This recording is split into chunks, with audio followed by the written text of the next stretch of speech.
할렐루야. 감사합니다. 오늘 귀한 찬양 감사드립니다. 드럼까지 이렇게 또 애드 해가지고 더 아주 풍성한 그러한 찬양이 된 것 같습니다. 우리가 이렇게 계속해서 우리 히브리서를 통해서 우리 말씀의 은혜를 나누고 있는데, 오늘은 히브리서 9장입니다. 이 히브리서 9장은 하나님께서 이스라엘 백성을 통해 세우신 첫 언약의 성소와 또 새 언약의 성소를 비교하면서 이 새 언약의 성소의 우월성을 또다시 보여주고 있는 것입니다. 그래서 계속해서 지금 그 구약에 있는 언약과 새 언약을 비교하면서 이 새 언약의 우월성을 비교하고, 그 다음에 또 구약에 있는 제사장들과 또 예수 그리스도의 대제사장직을 비교하면서 예수 그리스도의 대제사장이 훨씬 더 우월하다 하는 것을 계속해서 이렇게 비유로 말씀해 주고 있습니다. 그래서 오늘은 그 성막에 대해서 그 구약에 있는 그 성막의 모든 제도주를 이렇게 다시 한번 상기하면서 설명을 해주면서 이것이 이제 하나님께서 세우신 새 언약의 성막과 비교해서 얼마나 예수 그리스도의 새로운 이 성막이 얼마나 더 위대한가, 더 우월한가를 이렇게 보여주고 있습니다. 그래서 1절부터 5절까지 이렇게 쭉 보면요, 우리가 읽지는 않았지만 보면은 이 성막에 대해서, 구약에 나온 이 성막, 이 첫 언약이죠. 첫 언약에서 나온 성막에 대해서 설명을 하고 있습니다. 그래서 그 성막을 혹시 여러분들 구약을 연구하시고 또 보신 분들은 아마 보셨을 거예요. 사진 같은 것으로 한번 볼 수 있으면 좋겠습니다. 이게 성막이 저렇게 생겼어요. 이렇게 다 텐트로 다 지었죠. 그래서 그 당시에는 이제 광야에서 이동을 해야 되니까 다 이렇게 그 조립을 해서 또 다시 또 피고 또 조립하고 하는 어떤 그러한 성막으로 이제 여기저기 옮겨 다니면서 저 성막을 세웠습니다. 저 성막은 이스라엘 백성들이 있는 모든 12지파에 있는 그 모든 그 진영의 한 가운데 있습니다. 그래서 성막은 항상 가장 중심, 이스라엘의 중심이다 하는 것을 모든 사람들이 알고 있었습니다. 저기서 이제 오늘날로 말하면 한 50야드 바이 25야드 정도 되기 때문에 아마 풋볼 필드, 오늘 같으면 이렇게 여러분 미식 축구장 거기에 한 4분의 1 정도 됩니다. 길이는 50야드니까 반 정도 되고요. 25야드니까 좀 한 4분의 1 정도 되는 거죠. 그러니까 이렇게 크지 않습니다. 넓이는 이렇게 크지 않습니다. 그래서 이제 성막에 이제 그 제사를 드려 오는 사람들이 저 앞에 제일 앞문으로 이제 들어가게 되면 일단 들어가면 제일 처음 보이는 것이 이제 제단입니다. 제단. 그래서 근데 다음 슬라이드로 가면 딱 들어가면 저 제단이 딱 보이게 되는 것입니다. 그리고 그 제단 뒤에는 이제 성소가 저렇게 텐트로 지어져서 볼 수가 있습니다. 그 성소 안에 이렇게 열어보면, 그 다음 슬라이드 가면 성소에는 두 가지 방이 있는데요. 이 성소는 15feet by 45feet, 15feet by 45feet입니다. 그래서 15feet by 45feet가 어느 정도 되는가 하고 한번 제가 이렇게 한번 재봤더니, 제 오피스가 있는데 우리 교회, 그게 이제 한 16 by 한 17feet 정도 돼요. 그러니까 한 2배, 제 오피스에 한 2배 정도 됩니다. 그러니까 그렇게 크지 않습니다. 성소라는 곳이. 근데 저 성소도 두 방으로 나눠져 있어요. 앞에 방은, 좀 큰 방은 저 성소라고 하고요. 저 성소에 저 촛대가 있고 상이 있고 그 다음에 분향단이 있습니다. 그리고 이제 저 카텐이 딱 줄로 나눠져 있죠. 큰 휘장이, 저 휘장이 보이시죠? 그래서 이제 휘장을 들어가면 지성소가 나옵니다. 가장 거룩한 성소입니다. 거기는 15feet by 15feet 작은 룸입니다. 그래서 그 안에는 딱 하나 언약궤가 들어가 있습니다. 언약궤. 언약궤가 저렇게 생겼어요. 그 금 박스죠. 금 박스. 저 위가 바로 속죄소라고 합니다. 속죄소. 이 성경에 다 나와 있죠. 오늘 그 말씀에 보면 2절에 보면 이곳을 성소라 일컫고 그러면서 쭉 설명하고 3절에는 또 둘째 휘장에 있는 장막을 지성소라 하니 일컬으나니, 또 4절에 보면 금양로와 사면을 금으로 싼 언약궤가 있고 또 그렇습니다. 그리고 이제 이 언약궤를 이제 설명을 하는데 그 5절에 보니까 그 위에 속죄소를 덮는 영광의 그룹들이 있으니, 저 영광의 그 두 날개진 그룹이 저 천사 모양으로 됐습니다. 그 그룹이라고 합니다. 체르빔이라고 그러죠. 천사를 상징하는 것입니다. 그래서 저기는 속죄소, 하나님의 보좌라는 그런 곳입니다. 보좌를 상징하는 곳입니다. 그러니까 지상에서는 이 지성소에 저 속죄소가 가장 거룩한 곳입니다. 하나님의 영광이 가장 임하는 곳입니다. 그렇죠? 그리고 이제 그 4절에 보면 저 언약궤 안에는 뭐가 들어가 있냐면 만나를 담은 항아리와 아론의 쌍난 지팡이와 언약의 돌판들이 담겨 있습니다. 그리고 이제 5절의 마지막에 보니까 이것들에 관하여는 이제 낱낱이 말할 수 없노라 그랬습니다. 우리 구약의 율법에 보면 출애굽기 25장 26장에 보면 다 설명이 나와 있어요. 그걸 일일이 다시 또 설명을 하게 되면 아마 히브리서가 좀 더 길어질 것 같아요. 그래서 이제 일일이 낱낱이 말할 수 없으니까 그냥 여기서 이제 중단하겠다, 그렇게 히브리서 저자가 말하고 있습니다. 그래서 여기서 간단히 소개하는 거예요. 그런데 여기 7절에 보니까 이 지성소, 가장 거룩한 그 지성소죠, 그 15 by 15, 그 안에 그 언약궤가 있는 그 지성소는 1년에 딱 한 번 대제사장이 속죄 날에 들어갈 수 있는 거예요. 그 외에는 아무도 들어갈 수 없습니다. 왜? 이곳에는 하나님의 임재가 있는 곳이기 때문에, 너무나 거룩한 곳이기 때문에. 그래서 지상에서 가장 거룩한 곳, 지상에 있는 이 천국이 바로 여기다, 그렇게 우리가 말할 수 있습니다. 그런데 여기도 피 없이는 아니하나니 그랬어요. 7절에 피 없이는 아니하나니, 그러니까 피 없이는 들어갈 수 없다는 거예요. 근데 10장에 가보면 10장 11절에 뭐라 그러냐면 제사장마다 매일 서서 섬기며 자주 같은 제사를 드리되 이 제사는 언제나 죄를 없게 하지 못하거니와 그랬어요. 이렇게 구약의 첫 성막에서는 동물의 피 제사도 매일같이 드려야 했습니다. 그런데 죄를 없애지 못했습니다. 그 구약의 장막 가지고는. 그러니까 훨씬 비약한 것이죠. 이 구약에 보면 피라는 것이 이 두 가지 의미를 가지고 있습니다. 하나는 긍정적이고 하나는 좀 부정적인 그런 의미가 있는데, 이 피라는 것은 우선 이 부정적인 의미는 피는 죄를 상징하고 있습니다. 그래서 이 피값을 내 손에서 찾는다는 그런 말이 있습니다. You have blood on your hands. 내 손에 피가 묻었다. 그 말은 네가 지금 이 피값을 하고 이 죄를 짓고 있다, 그런 말이죠. 그리고 이사야 59장 3절에 보면 이런 말씀이 있습니다. 이는 너희 손이 피에 너희 손가락이 죄악에 더러워졌으며. 그러니까 여기 다 더러워져서 묻어가지고 이 피 스테인이 지워지지 않는다는 거예요. 그래서 혹시 여러분들 뭐 세탁소 하시는 분들 계시지만 이 옷에 피가 묻으면 지워지지 않습니다. 웬만한 어떤 케미컬 가지고는. 그렇죠? 절대 지워지지 않는 거예요. 피도 이 영적으로 말해서 우리 죄는 이 지워지지 않습니다. 무엇을 해도 지우지 않습니다. 그런데 이 죄를 씻기 전에는 하나님 앞으로 나아갈 수 없다는 거예요. 이것이 바로 구약의 성막입니다. 구약의 성막, 구약의 이 성소를 여기가 바로 하나님의 가장 거룩하게 계신 곳인데 그 앞으로 나아갈 수 없어요. 우리 죄를 가지고 우리 죄를 씻을 수도 없어요. 그래서 히브리서 저자가 강조하는 것은 하나님의 임재 앞으로 나아가는 것은 힘들다. 이것은 어려운 것이다.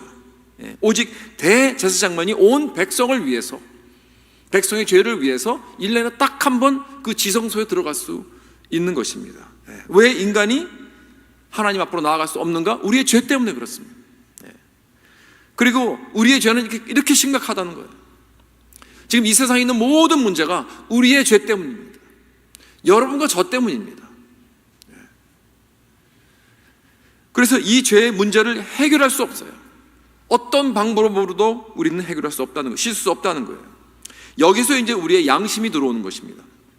인간은 죄가 있을 때 양심의 가책이라는 것이 있어요. 양심의 죄책감. 내가 죄를 지을 때 마음에 찔림이 온다, 그런 말을 하죠, 우리가. 그러니까 인간이 이 양심의 문제를 해결할 수 없기 때문에 여러 가지 방법으로 그 양심의 가책 또는 죄책감을 해결하려고 하죠. 뭐 선행을 한다던가, 우리가 구제를 한다던가, 또는 종교심을 가지고 또 우리가 열심히 노력을 해서 어떻게 하면 이 죄를 씻을 수 있을까. 또 어떤 경우에는 잊어버리려고, 너무 괴로우니까, 이 죄책감이 너무나 괴로우니까 우리는 자꾸 술이나 마약이나 엔터테인먼트, 이런 쾌락으로 자꾸 잊어버리려고 합니다. 또 어떤 경우에는 이 죄책감이 너무 무거우니까 다른 사람에게 돌리려고 그래요. 저 사람 때문이다, 다른 사람을 원망하고, 저 사람 때문에, 이것은 심리학적으로 프로젝션이라고 합니다. 프로젝션. 미국의 어린이들이 노는 게임이 있어요. Who stole the cookie from the cookie jar? 이라는 그런 게임이 있는데, 이렇게 좀 재밌는 게임이에요. 그래서 이제 Johnny stole the cookie from the cookie jar. 그러면 Who, me? Johnny가 그래요. Who, me? 그러면 Yes, you. Not me. Then who? 그 다음에 이제 또 다시 Susie stole the cookie from the cookie jar. 그렇게 얘기합니다. 그러면서 다 돌아가요. 그러면서 이렇게 뚱 앉아서 다 돌아가요. 자꾸 내가 아니라는 거예요. 제가 그 쿠키 자리에서 쿠키를 훔쳐갔다는 거예요. 그 노래를 만들어서 그 게임하는 거예요. 이렇게 어렸을 때부터 이렇게 자기의 죄를 자꾸 다른 사람에게 이렇게 넘깁니다. 그런데 여러분, 구약에서는 지금 우리가 고오버한 것 같이 종교적 제사를 통해서 내 양심의 죄책감을 해결하려고 합니다, 사람들은. 그런데 어떻게 돼요? 뭐라 그래요? 여기서 9절에 뭐라고 그럽니다. 9절에 이 장막은 현재까지의 비유니 이에 따라 드리는 예물과 제사는 섬기는 자를 그 양심상 온전하게 할 수 없나니 그랬습니다. 그렇습니다. 이 구약의 성막에서 드리는 종교적인 예식을 통해서 인간의 양심을 온전하게 할 수 없다, 깨끗하게 할 수 없다, 우리 마음속에 있는 이 죄를 지울 수 없다, 이렇게 성경에서 결론을 내립니다. 그 다음에 14절에 이제 여기에는 또 양심이 나오죠. 14절의 양심은 하물며 영원하신 성령으로 말미암아 흠없는 자기를 하나님께 드린 그리스도의 피가 어찌 너의 양심을 죽은 행실에서 깨끗하게 하고 살아계신 하나님에서 섬기지 하지 못하겠느냐. 다시 말해서 이 구약에 있는 이 성막 제도를 가지고, 이 제사를 가지고는 우리 절대로 우리의 양심을 깨끗하게 할 수 없다. 그러나 14절에 그리스도의 피로서 우리의 양심의 그 모든 죄를 다 깨끗하게 할 수 있느니라, 그런 말씀입니다. 그렇죠? 이 양심이라는 단어가 이 히브리서에서 가장 많이 나옵니다. 문제는 우리 양심에 평안이 없다는 거예요. 우리가 이 죄를 지울 수 없다는 거예요. 우리 힘으로서는, 우리 노력으로, 우리의 종교심으로서는. 그래서 히브리서 10장 22절에 보면 양심이라는 말이 다시 나오는데, 거기에 보면 우리 마음의 뿌림을 받아 악한 양심으로부터 벗어나고 라고 하면서 이 악한 양심이라고 했어요. 악한 양심. 여러분, 도대체 양심이란 무엇인가? 이 양심이란 이 단어를 이 인터넷에 그 사전에서 한번 찾아봤는데, 요즘은 인터넷 딱 두드려보면 다 나와요. 사전도 나오고 백과사전도 나오고 다 나오잖아요. 위키피디아도 나오고. 여기도 보니까 이것을 어떻게 정의할 수 있는가? 그래서 이 conscience, 영어로 conscience라고 그러는데, 그래서 뭐라고 그러냐면 개인의 행동이 옳고 그른 것을 가이드해주는 내적 감정이나 음성이다 그랬어요. 그러니까 다시 말해서 우리 모두는 타고날 때부터 옳고 그른 것을 판단할 수 있는 능력을 가지고 태어났습니다. 그런 가이드가 있습니다. 이 도덕적, 이 moral compass가 있어요. 콤파스가 있어요. 이 도덕적, 윤리적 콤파스가 우리 안에 다 가지고 태어났어요. 왜? 하나님은 우리 모두를 하나님의 형상대로 지으셨기 때문에. 하나님은 정결하시고 도덕의 하나님이십니다. 의로운 하나님이십니다. 그래서 우리는 하나님의 그 형상을 따라 지음을 받았기 때문에 우리도 누구든지 상관없이, 내가 하나님을 알든 모르든 상관없어, 내가 하나님의 형상을 입고 우리는 만들어졌기 때문에 이러한 moral compass가, 도덕적인 윤리적인 이 컴파스가 우리 마음속에 다 가지고 태어났다는 거예요. 그래서 우리가 선과 악을 분별할 수 있는 이러한 능력이 있어요. 가이드가 있는 것입니다. 그래서 하나님은 의로우시기 때문에 우리에게 무엇을 요구하십니까? 의를 요구하세요. Righteousness. Where is your righteousness? 너의 의가 어디 있느냐? 그렇다면 내가 이 양심이란 무엇이냐? 내가 하나님 앞에 정말 설 수 있는 그러한 자격이 있는가를 평가하는 그러한 툴입니다. 내 자신을 보고 내가 정말 하나님 앞에 설 수 있는가? 이거죠. Am I worthy? Am I fit? 내가 그럴 가치가 있는가?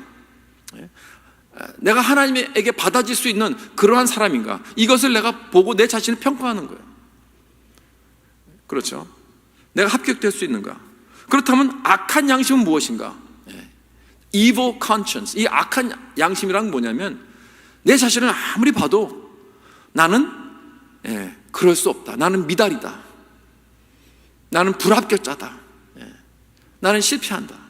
도저히 하나님 앞에 나아갈 수 없는 자다. 뿐만 아니라 나는 사람들 앞에서도 만약에 여러분들이 내 양심을 한번 들여다본다면, 내가 마음의 문을 확 열고 여러분들 내 마음에 무슨 여기에 들어가 있는가, 무엇이 들어가 있는가 여러분이 본다면 여러분들 다 도망가실 것입니다.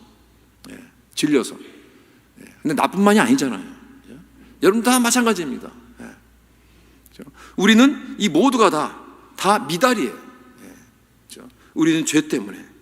그래서 이 악한 양심, 이 악한 양심 때문에 우리는 항상 늘 버림받음의 두려움에 살고 있어요. Fear of rejection. 이 악한 양심 때문에. 그러니까 지금 히브리서 저자가 말하는 것은 어떤 종교적인 행사도, 나의 어떤 선행도, 나의 내 노력으로 이 깊은 이 죄 묻은, 이 피 묻은 밑자국은 씻을 수 없다는 것입니다. 그렇기 때문에 우리는 피가 필요합니다. 피제사 없이는 이 피값을 해결할 수 없습니다. 이것이 히브리서의 핵심입니다. 근데 여태껏 사람이 만든 이 성막, 이 구약에서 쭉 내려오는, 이 구약에서 쭉 내려오는 이 사람이 만든 이 성막을 통해서, 성막의 제사를 통해서 우리의 피짝을 씻으려 했을 때, 우리의 죄를 덮으려고 했을 때 그것은 impossible, 되지 않는다는 거예요. 되지 않는다. 그래서 구약의 장막 제도로서는 우리의 죄값을 치를 수 없습니다. 구약의 장막 제도를 가지고는 우리의 이 conscience, 이 양심을 깨끗게 할 수 없습니다. 그래서 여기 10장 12절에 보면 제사장이 매일 서서 같은 제사를 드려도 이 제사는 언제나 죄를 없게 하지 못하거니와 그랬어요. 그래서 인간이 만든 이 성막 제사의 문제입니다. 이것이 매일같이 제사를 드려도 우리의 죄를 덮지 못합니다. 이 문제를 해결하지 못해요. 그래서 이렇게 구약에서는 이 피는 죄를 상징을 합니다. 그러나 또한 피는 긍정적인 상징이 있죠. 그 뭐냐면 피는 생명을 상징하고 있어요. Life. 이 피는 피 없이는 우리 생명이 나올 수 없습니다. 피를 흘려야 생명이 태어나게 됩니다. 엄마가 아기를 낳을 때, 그렇죠? 피를 많이 흘립니다. 그리고 그 아기는 피똥이라고 하죠. 그래서 이 생명과 피는 함께 가는 것입니다. 놀라운 희생이요, 구속적인 능력이 있죠. 이 피는 사람을 살리게 합니다. 2차 대전 때 태국에서 일본 그 포로 수용소에서 생존한 이 어너스트 고든이라는 이 스코틀랜드 이 영국군 대장이 있었습니다. 그 사람들이 이제 그 태국에서 2차 대전 때 포로가 되었습니다. 일본군에 이제 포로가 되어서. 그래서 이제 그걸 서바이브 하고 나서 그 사람이 쓴 책이 있는데 Through the Valley of the Kwai라는 그 책입니다. 되게 실화죠. 그 수용소에서 일어났던 그런 일들을 이렇게 제가 자서전 같이 쓴 겁니다. 이제 이 영국 포로들이 바이트에서 하루는 일을 하고 돌아왔는데 그 일본 그 가드가 삽을 씌워보니까 하나가 미싱이에요. 그래서 다들 세워놓고 누가 삽을 훔쳐갔느냐. 이거 굉장히 심각합니다. 왜냐하면 삽을 혹시 이 포로군들이 뭐 중에서 삽을 훔쳐가면 뭐 탈출할 수도 있고 자기네들이 위험할 수도 있으니까 누가 훔쳤는지 이실직고하라고 막 다구칩니다. 그랬는데 아무도 대답을 하지 않아요. 그러니까 이 가드가 화가 나가지고 너희들 다 죽여버린다. You all die, all die. 그러면서 이제 자기 총을 꺼내가지고 이제 그 라이플을 꺼내가지고 이제 한 사람씩 다 죽이려고 총을 쏘려고 총을 방아쇠를 당기려고 첫 사람을 딱 대하겠는데 저기서 누가 딱 나옵니다. 나와서 내가 훔쳤습니다. 그래요. 그래서 그 사람을 보자마자 이 일본군이 화가 나가지고 그 사람을 마구 구타를 합니다. 피 범벅이 됐습니다. 그래도 그냥 화가 못 미쳐가지고 그 총대를 가지고 그냥 갖다 얼굴을 들이다 대가지고 완전히 쪼개졌어요. 그래가지고 그 사람은 결국 죽었습니다. 피를 철철 흘리고 죽었습니다. 그래서 이제 이 동료 이 포로들이 그 시체를 가지고 다시 캠프로 돌아왔습니다. 돌아와서 이상하다 하고 그 삽들을 다 씌어봤는데 숫자가 맞아요. 없어진 게 없어요. 다시 말해서 이 일본군이 잘못 카운트한 거예요. 그렇다면 이 병사는 다 죽게 생겼으니까 내가 그냥 자기가 희생을 한 거예요. 그래서 자기가 죽은 겁니다. 그래서 다들 살은 거예요. 이것이 바로 피의 능력입니다. 그런데 그가 죽음으로 인해서 그의 이들의 생명만 구한 것이 아닙니다.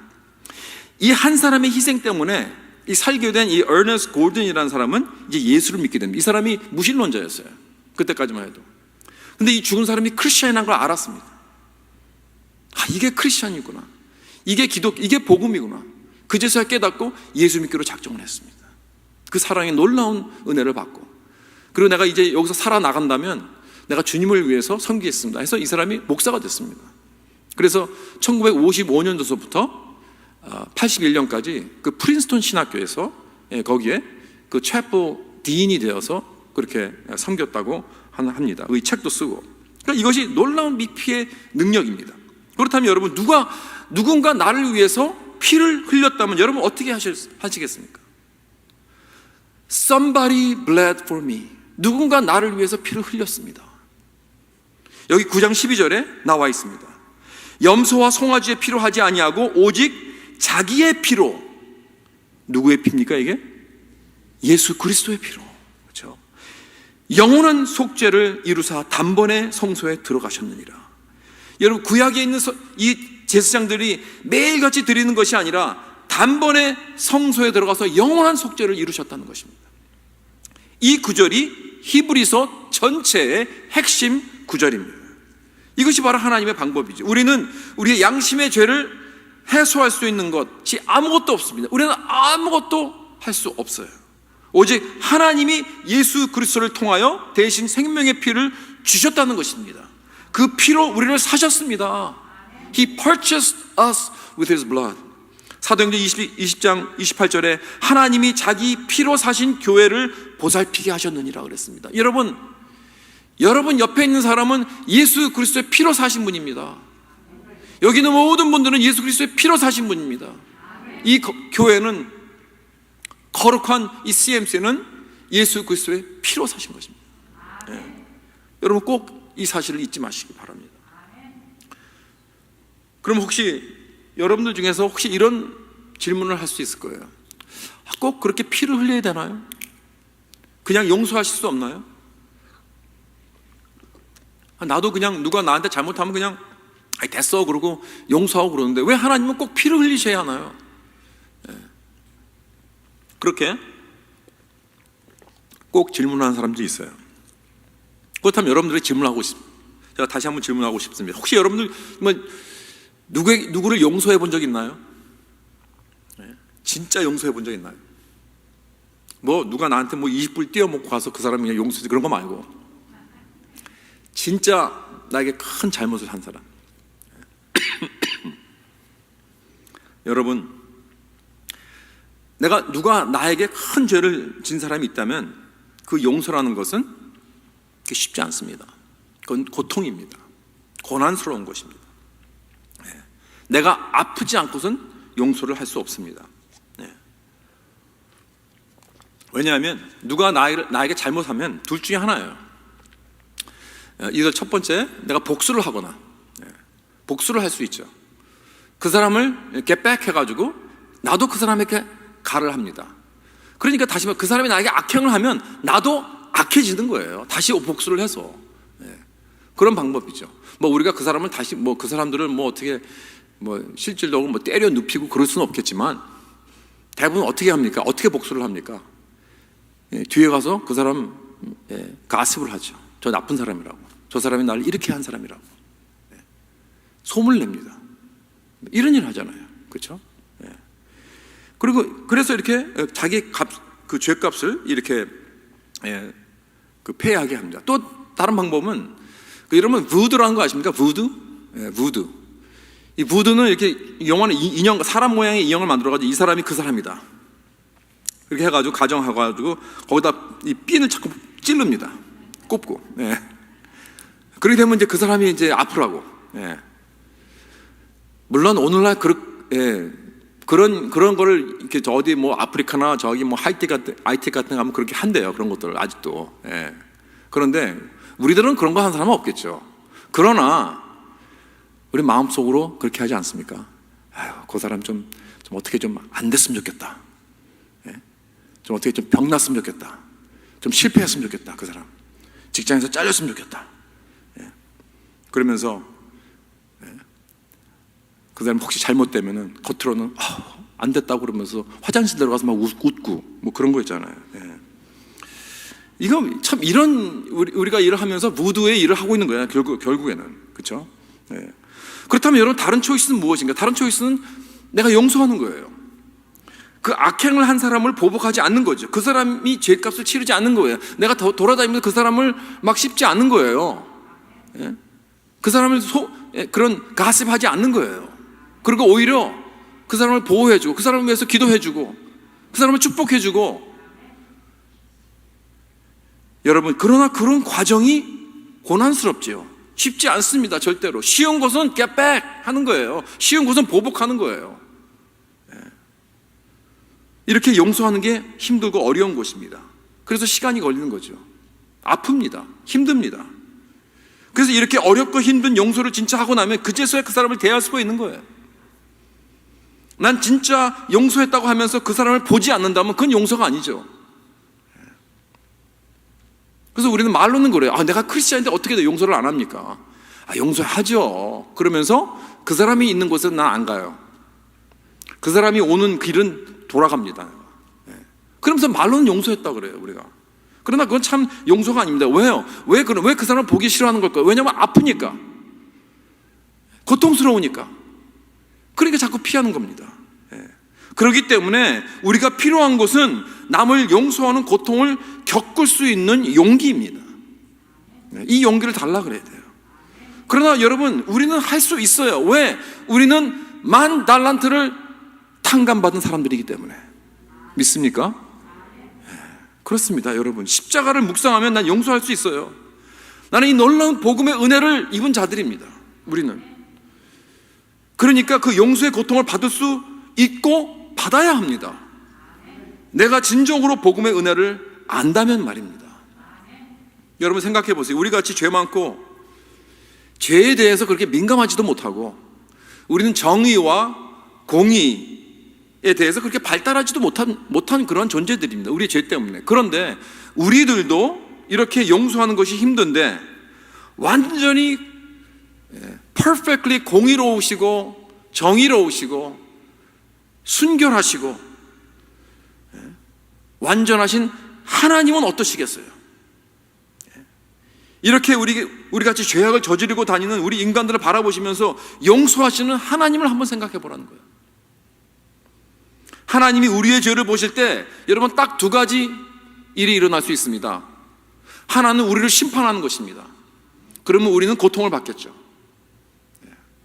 그러나 다른 하나는 우리를 용서하십니다. 용서하시면 누가 고통을 받습니까? 하나님이 고통을 받습니다. 그것이 십자가 아닙니까? 십자가에서 나를 용서하시려고 대신 고난받으신 우리 주 예수 그리스도, 내가 어떤 죄를 지었어도 그 십자가에서 다 이미 치러주신 그 심판의 고난을 우리는 바라보는 거예요. 십자가에서 거기서 예수님이 날 위해 피를 흘려주셨습니다. 그래서 14절을 우리가 다시 보겠습니다. 다시 한번 읽어볼까요? 시작. 하물며 영원하신 성령으로 말미암아 흠없는 자기를 하나님께 드린 그리스도의 피가 어찌 너의 양심을 죽은 행실에서 깨끗하게 하고 살아계신 하나님을 섬기게 하지 못하겠느냐. 예, 그렇습니다. 오직 예수 그리스도의 피가 나를 깨끗하게 합니다. 오직 예수 그리스도의 피가 나를 변화하게 합니다. 예. 내 양심에서부터, 내 중심에서부터 흘러나온 변화이죠, 여러분. 예수님이 날 그만큼 사랑하셔서 날 위해서 피를 흘리셨다면 여러분 그 피가 여러분 나를 변화시키는 것입니다. 내 마음을 움직일 수밖에 없습니다. 내가 진정 그것을 안다면. 여러분, 내 양심의 피를 씻기는 것은 내가 예수 그리스도가 얼마나 나를 사랑하셨는가를 깨닫는 거예요. 여러분, 만약에 두 사랑하는 친구가 이렇게 걸어가고 있는데 저기서 기차가 막 와요. 근데 한 친구가 옆에 있는 친구한테 내가 너를 얼마나 사랑하는지 내가 보여줄게. 내가 좀 쇼해줄게. 그러면서 다가오는 기차에게 자기 몸을 던져가지고 죽었다고 합시다. 그러면 그 친구가 이 친구가 정말 나를 사랑했구나 라고 그럴 겁니까? 아니면 왜 제가 저렇게 병신이 나갔나? 왜 저 짓을 하고 있는 거야? 그렇지 않겠습니까? 왜 쓸데없이 자기 자신을 이렇게 몸을 던져서 죽이고 그래? What does it do? 저게 뭐를 프루브 하는 거예요? 그런데 만약에 저기서 기차가 오는데 내가 지금 다치게 생겼어요. 모르고 있어요. 그런데 내 친구가 나를 밀어내고 대신 자기가 그 기차에 쳐서 죽었다고 합시다. 그러면 나 대신 그 친구가 죽었지 않습니까? 그 사랑이 나를 바꿀 것입니다. 나는 영원히 변할 것입니다. 그렇죠. 여러분, 내가 아무 문제가 없는데 예수님께서 죽었다면, 전혀 나는 괜찮은 사람인데 예수님께서 죽으셨다면 그것은 나와 상관이 없는 거지요. 나를 변화시킬 수 없죠. 그러나 여러분, 그의 죽음은 그게 아니잖아요. 하나님 앞에 나는 설 자격이 없는 사람입니다. 나의 죄로 인하여. 그래서 예수님은 날 위해서 죽으셨습니다. 그렇다면 주님이 얼마나 나를 사랑하셨는가 우리는 알 수 있습니다. 내가 아직 죄인 되었을 때 예수님은 나를 피값으로 사셨습니다. 그래서 이 세상의 성막을 없앤 것입니다. 그래서 예수님께서 죽으셨을 때, 십자가에서 죽으셨을 때 어떻게 됐습니다? 성막이 성소와 지성소를 가르는 그 휘장이 위에서부터 아래로 다 갈라졌습니다. 완전히 이제는 오픈되었어요. 그건 뭐를 의미하고 있냐면 이제는 모든 성막 제도를 완전히 없앤 거예요. 이제 필요가 없다. 예수 그리스도가 다 이루셨다. 이제는 새 언약의 성막이 있다. 이것입니다. 그래서 이렇게 예수 그리스도의 피로써 새 언약을 세우신 것입니다. 이제는 다 열렸습니다. 그래서 오직 그 예수 그리스도의 피로만 나의 이 양심의 그 모든 피를 다 깨끗이 씻길 수 있다는 것입니다. 그래서 여기 14절에 그리스도의 피가 어찌 너의 양심을 죽은 행실을 깨끗하게 하고 살아계신 하나님을 섬기게 하지 못하겠느냐? 당연히 할 수 있다. 이런 말씀이죠. 우리의 양심이 죽은 행실에서 깨끗하게 되었다고 하는 말씀입니다.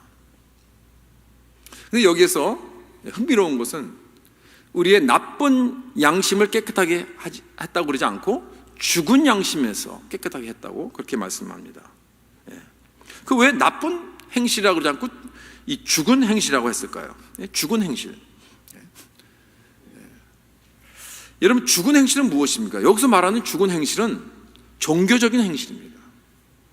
구약에서 제사장들의 모든 성막에서 행하는 그 제사의 의식을 말하고 있습니다. 이거는 죽은 행실이다. 왜? 그것은 나의 죄를 깨끗하게 할 수 없기 때문에, 나의 양심을 깨끗하게 할 수 있는 그런 능력이 없기 때문에. 그래서 그 모든 종교적인 행사는 다 죽은 것이다. 죽은 행실이다. 그렇게 말씀하는 것입니다. 이것이 뭐예요? 율법주의죠. 종교심이죠. 나의 선행으로, 종교적인 의식으로 내 마음에 있는 죄를 해결하겠다는 그런 노력이죠. 그래서 예수님 당시에 바리새인들이 그렇게 생각하지 않았습니까? 바리새인들이 자기의 의로운 행실로, 자기의 종교적인 그런 행실로 자기들은 자기의 죄를 테이크케어하고 하나님 앞으로 나아갈 수 있다고 이렇게 생각한 거 아니에요. 그리고 나쁜 행실하는 사람들, 자기들은 죽은 행실이죠. 그 죽은 행실이지만 자기는 그걸로 살 수 있다고 생각했어요. 그러나 나쁜 행실하는 사람들, 소위 말하는 누굽니까? 창녀와 세리들과 부도덕한 모든 죄인들, 그런 사람들을 정죄하고 근처도 안 갔습니다. 그리고 예수님께서 그들과 함께 하시니까 예수님을 계속해서 공격합니다. 왜 저 죄인들과 함께 식사하고 함께 저들과 행하를 하느냐, 이거죠.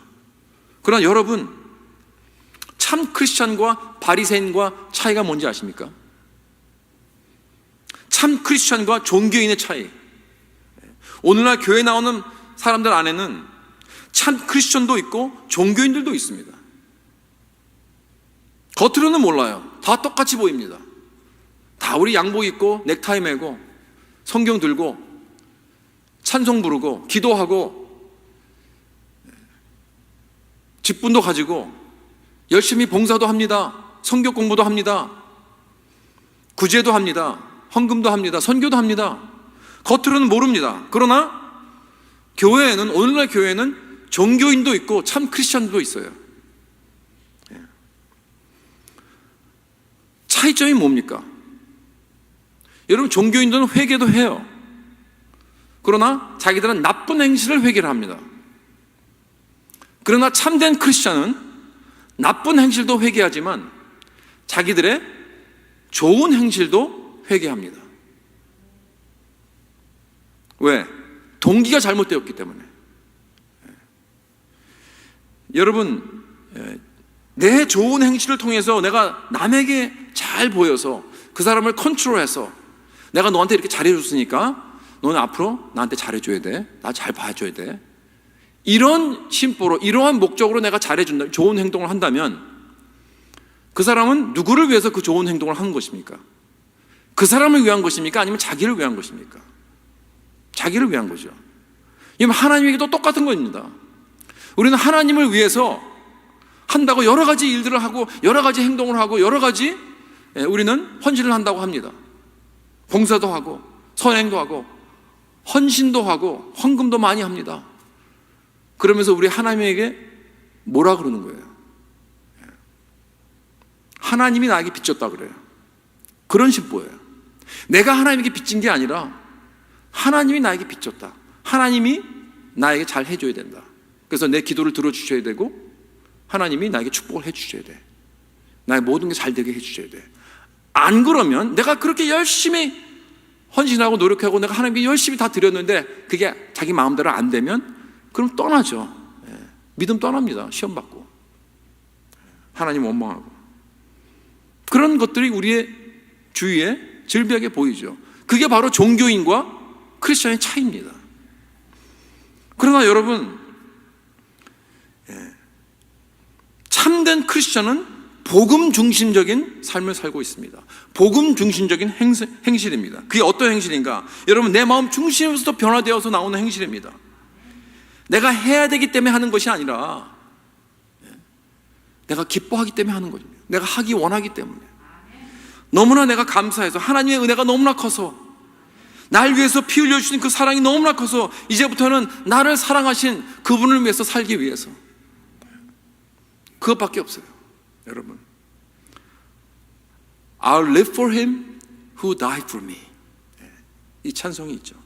날 위해 죽으신 주님을 위해서 이제부터 난 살리라, 그런 마음으로. 그래서 이 마음으로부터 온 변화가 된 것입니다. 여러분, 이런 마음이 갖춰지려면 주의 피밖에 없습니다.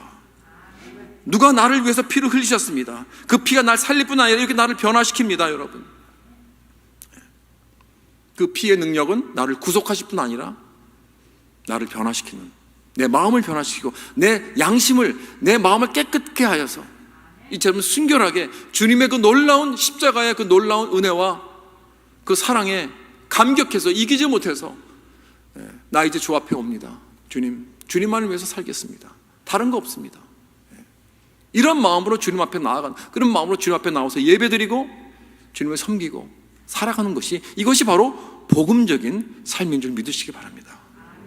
2차 전쟁 영화 여러분 잘 아시죠? Saving Private Ryan. 그 영화에서 그 한 병사, 그 라인이라는 병사를 구출하기 위해서 한 소대가 찾아갑니다. 찾았어요. 결국 찾아서 어떻게 하면 그를 살려야 된다. 그게 직접 명령이기 때문에. 그래서 그걸 살리기 위해서 싸우다가 그 소대가 거의 다 죽습니다. 대장도 죽습니다. 그런데 그 라이언 병사가 살아요. 나중에 2차 전쟁에 살아가지고 이제 구출되어서 집에 돌아오고 시간이 지나서 늙어서 다시 그 프랑스 그 국립묘지로 갑니다. 찾아가는 거죠. 그래서 자기를 살렸던 그 대장, 그 소대의 그 대장 묘지에 찾아옵니다. 찾아와서 그 사람에게 당신의 헌신을 때문에 내가 이렇게 살아왔다고, 정말 감사하다고 그렇게 말을 하면서 옆에 있는 아내에게 물어봅니다. 난 참 잘 살았지? 난 좋은 사람이지? 내가 좋은 사람이라고 제발 말해줘. 그러면서 애타게 애걸을 합니다. 이렇게 아내에게 애타게 묻는 이유는 자기를 위해서 피 흘린 그 사람들의 희생을 위해서라도 정말 좋은 사람으로 살았어야 되는데 그게 정말 그랬는지 자기는 모르겠다는 거예요. 양심의 가책 때문이겠죠. 내가 그 사람들의 희생에 합당한 삶을 살았는가? 그 생명에 가치다운 그런 삶을 살았는가? 여러분, 만약에 인간의 희생이 이렇게 한 사람의 양심을 흔들어 놓을 수 있다면, 그래서 그 사람이 좋은 사람으로 살아가기 원하는 그러한 마음이 되었다면, 여러분 하물며 여기 14절에 영원하신 성령으로 말미암아 흠없는 자기를 하나님께 드린 예수 그리스도의 피, 예수 그리스도의 그 십자가의 그 희생, 우리를 위하여 대신 흘리신 그 피로 영생을 얻은 우리들을 얼마나 변화시킬 수 있는 능력이 있겠습니까? 우리에게는 양심을 깨끗게 하는 이 새 언약이 있습니다. 그것은 예수 그리스도의 피 언약입니다. 그 피가 나의 모든 행실뿐 아니라 나의 죽은 행실에서 깨끗하게 하고 살아계신 하나님을 거룩하고 아름답게 섬기게 할 줄 믿습니다. 사랑하는 성도 여러분, 예수의 피밖에 없습니다. 이제부터 날 위해 죽으신 그분을 위해서 사는 것밖에 없어요. 이것이 바로 복음적인 삶을 사는 것인 줄 믿으시기 바랍니다. 기도하겠습니다.